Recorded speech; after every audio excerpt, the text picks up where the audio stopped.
জগন্নাথ দেবের লীলা মহিমা। কুরুক্ষেত্রের যুদ্ধের পর প্রায় অনেক দিন কেটে গেছে। শ্রীকৃষ্ণ তখন দ্বারকায়। একদিন তিনি গাছের উপর পা ঝুলিয়ে বসেছিলেন।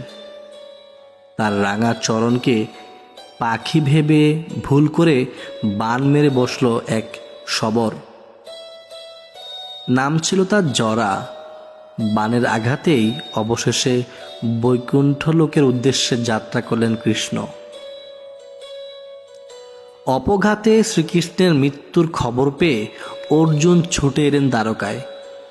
দেহ সৎকারের সময় অর্জুন দেখলেন গোটা দেহটা পুড়লেও সখার নাভিদেশ তো আর পুড়ছে না। তখনই হলো দৈববাণী, ইনি সেই পরম ব্রহ্ম। অর্জুন একে সমুদ্রে নিক্ষেপ করো, সমুদ্রেই ওর অনন্ত শয়ন। অর্জুন তাই করলেন। ঢেউয়ে ভাসতে ভাসতে এগিয়ে চলল পরম ব্রহ্ম সেই নাভি। আর তাকে লক্ষ্য করে সমুদ্রের তীর ধরে ছুটে চলল অনার্য সেই শবর জরা। শেষ অবধি তার বাণেই মৃত্যু হলো ভগবানের। দ্বারকা থেকে পুরী পর্যন্ত ছুটে চলা।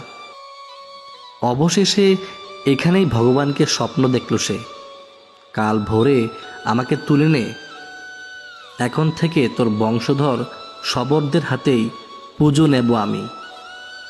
তখন থেকে নীল মাধব রূপে তিনি পূজিত হতে থাকলেন শবরদের কাছে। সময়টা দাপর যুগ। এরপর এলো কলিযুগ। কলিঙ্গের রাজা তখন ইন্দ্রদুম্ন দেব। তিনি ছিলেন বিষ্ণুর ভক্ত। সেই উদ্দেশ্যে তিনি গড়ে তুললেন একটি মন্দির শ্রীক্ষেত্রে। এখন আমরা তাকে চিনি জগন্নাথ ধাম রূপে। কিন্তু মন্দিরে বিগ্রহ নেই। রাজসভায় একদিন কথা প্রসঙ্গে তিনি জানতে পারলেন নীল মাধবের কথা। ইনি নাকি বিষ্ণুরই এক রূপ। অমনি চারদিকে লোক পাঠালেন রাজা। এদের প্রত্যেকেই ধার্মিক ব্রাহ্মণত নয়। বাকিরা খালি হাতে ফিরে এলেও ফিরলেন না একজন বিদ্যাপতি। তিনি জঙ্গলের মধ্যে পথ হারালে তাকে উদ্ধার করলেন সুন্দরী শবর কন্যা ললিতা। নিয়ে এলেন তাদের বাড়ি। ললিতা শবররাজ বিশ্ব বসুর কন্যা। ললিতার প্রেমে পড়লেন বিদ্যাপতি। বিয়ে হলো দুজনের। বিয়ের পর বিদ্যাপতি আবিষ্কার করলেন রোজ সকালেই শবররাজ কয়েক ঘন্টার জন্য কোথাও উদা হয়ে যান, আবার ফিরে আসেন। কোথায় যান বিশ্ব বসু? স্ত্রীকে প্রশ্ন করতে বিদ্যাপতি জানতে পারলেন জঙ্গলের মধ্যে একটি গোপন জায়গায় নীল মাধবের পূজা করতে যান শবররাজ বিশ্ব বসু। নীল মাধবের সন্ধান যখন পাওয়া গেছে তখন আর ছাড়ার নয়। অমনি বিদ্যাপতি বায়না ধরলেন তিনিও দর্শন করবেন নীল মাধবকে। বিশ্ব বসু প্রথমে রাজি না হলেও অবশেষে মত দিলেন, তবে শর্ত সাপেক্ষে। বিগ্রহ পর্যন্ত চোখ বেঁধে যেতে হবে বিদ্যাপতিকে।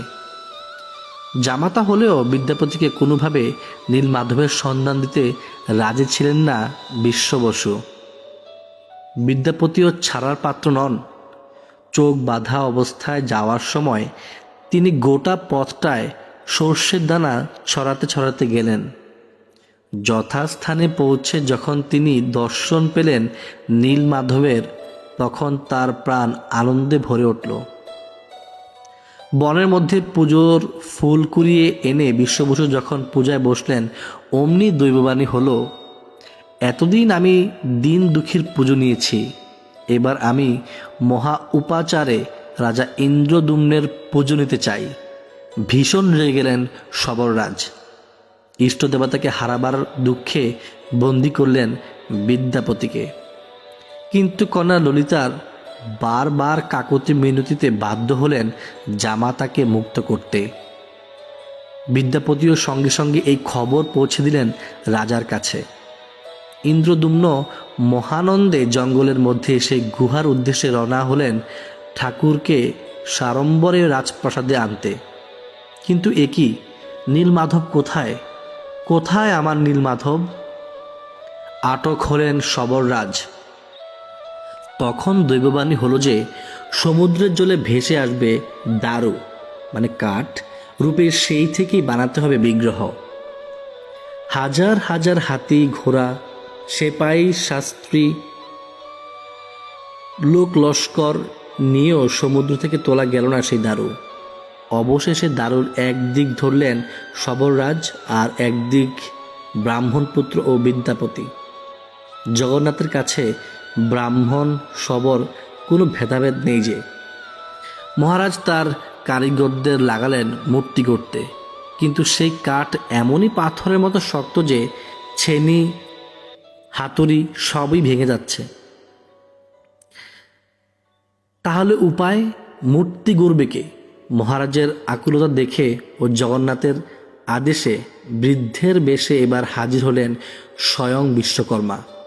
তিনি গড়বেন মূর্তি, তবে শর্ত একটাই, 21 দিন আগে তিনি নিজে দরজা না খুললে কেউ যেন তার ঘরে না আসে। শুরু হলো কাজ। ইন্দ্রদুম্নের রানী গণ্ডিচা রোজই রুদ্ধদুয়ারে কান পেতে শুনতেন কাঠ কাটার ঠকঠক শব্দ। 14 দিন পর হঠাৎ রানী দেখলেন রুদ্ধদ্বার কক্ষ নিস্তব্ধ। কি হলো? কৌতূহল চেপে রাখতে না পেরে রানী মহারাজকে জানাতেই ইন্দ্রদুম্ন খুলে ফেললেন কক্ষের দরজা। ভেতরে দেখেন বৃদ্ধ কারিগর উধাও পড়ে আছে 3টি অসমাপ্ত বিগ্রহ। তাদের হাত পা কিছুই গড়া হয়নি। গর্হিত অপরাধ করে ফেলেছেন ভেবে দুঃখে ভেঙে পড়লেন রাজা। তখন তাকে স্বপ্নাদেশ দিয়ে জগন্নাথ বললেন যে এমনটা আগে থেকেই পূর্ব নির্ধারিত ছিল। তিনি এই রূপেই পূজিত হতে চান। সেই থেকেই শ্রী জগন্নাথ দেবের বিগ্রহ ওভাবেই পূজিত হয়ে আসছে যুগ যুগ ধরে। জগন্নাথ দেবের এই লীলা মহিমাটি যদি আপনাদের ভালো লেগে থাকে তাহলে অবশ্যই শেয়ার করে দিবেন। জয় জগন্নাথ। নীলাচল নিবাসায় নিত্যায় পরমাত্মনে বলভদ্র সুভদ্রাভাং জগন্নাথায়তে নম। রথৈচ বামনং দৃষ্টা পুনর্জন্ম ন বিদ্যতে জগন্নাথ স্বামী নয়নপথগামী ভবভূমে।